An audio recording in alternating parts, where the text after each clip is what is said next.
આગળ વાત કરીએ તો વલસાડ જિલ્લામાં વરસાદનું રેડ એલર્ટ આપવામાં આવ્યું છે। રેડ એલર્ટની વચ્ચે વરસાદની શરૂઆત વલસાડ શહેર તેમજ આસપાસના ગામોમાં ધોધમાર વરસાદની શરૂઆત થઈ। વલસાડ જિલ્લાના અન્ય તાલુકાઓમાં પણ વરસાદી માહોલ।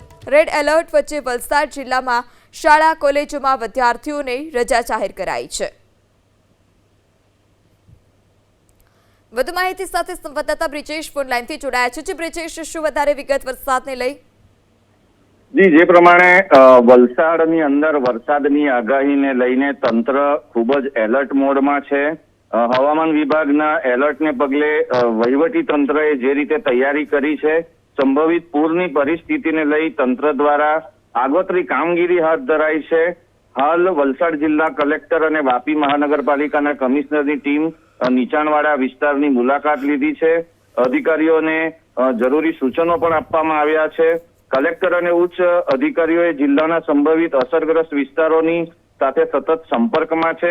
આગામી સમયમાં ભારેથી અતિભારે વરસાદને જે સંભાવના છે તેને લઈને એનડીઆરએફ અને એસડીઆરએફની ટીમોને પણ જિલ્લામાં હાલ તૈનાત કરી દેવામાં આવી છે।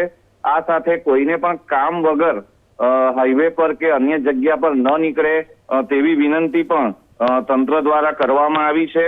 ખાસ કરીને વલસાડ જિલ્લામાં તંત્રની સજ્જતા એ રીતે પણ રાખવામાં આવી છે કે અગર સ્થળાંતર કરવું પડે તો ક્યાં કેટલા લોકોને એક સાથે સ્થળાંતરિત કરી શકાય, તેઓના જમવાની વ્યવસ્થા, તેઓના ફૂડ પેકેટ્સની વ્યવસ્થા, આ તમામ તૈયારીઓ અત્યારે તંત્ર કરી રહ્યું છે ને એના પર વલસાડ કલેક્ટર શ્રી અને અન્ય અધિકારીઓ નજર રાખી રહ્યા છે।